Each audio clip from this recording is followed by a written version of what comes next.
السلام علیکم ورحمۃ اللہ وبرکاتہ۔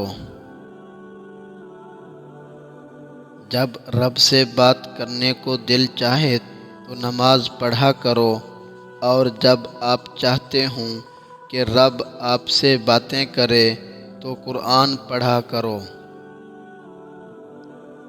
جب ہم اپنے خدا کے سامنے توبہ کرتے ہیں تو نہ صرف ہماری توبہ قبول ہو جاتی ہے بلکہ ہم بھی قبول ہو جاتے ہیں اور زندگی آسان ہو جاتی ہے۔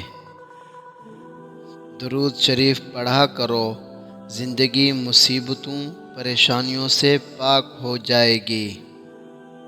کچھ وقت اور کچھ واقعات انسان کو اتنا خاموش بنا دیتے ہیں کہ ضروری بات کرنے کو بھی دل نہیں کرتا۔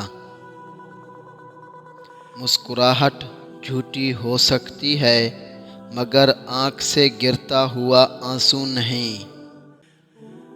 خوشیوں کا ایک در بند ہوتا ہے تو دوسرا کھل جاتا ہے، لیکن ہم بند دروازے کو دیکھنے میں اتنے مگن ہوتے ہیں کہ کھلا در نظر نہیں آتا۔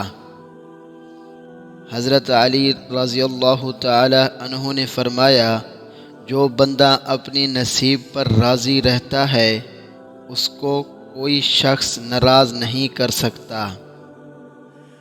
رسول اللہ صلی اللہ علیہ وآلہ وسلم نے فرمایا، اللہ تعالیٰ نے میری امت کے دلوں میں پیدا ہونے والے وسوسوں کو معاف کر دیا ہے جب تک وہ ان پر عمل نہ کریں یا انہیں زبان پر نہ لائیں۔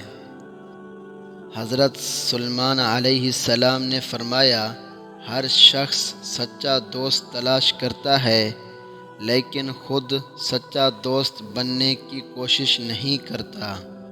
کریم صلی اللہ علیہ وآلہ وسلم نے ارشاد فرمایا، تم میں سے پوری عقل والا وہ ہے جو اللہ سے سخت خوف والا ہے۔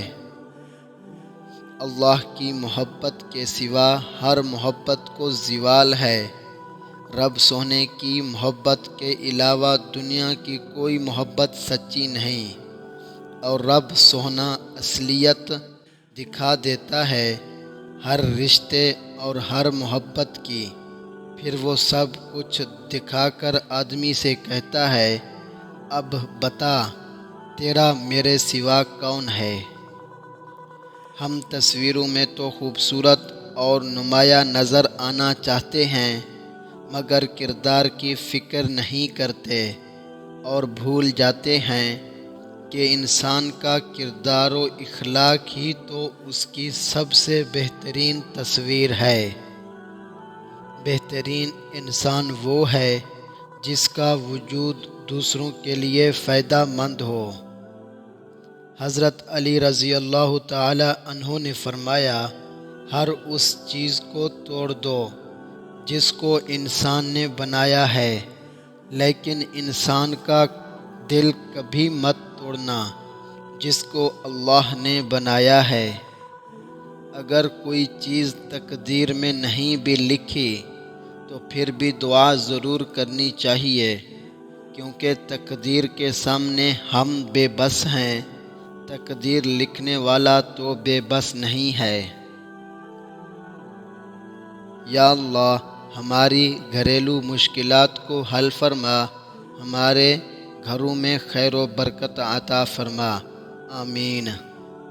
اگر آپ کو ہماری ویڈیو اچھی لگی تو ہمارے چینل کو سبسکرائب ضرور کریں، شکریہ۔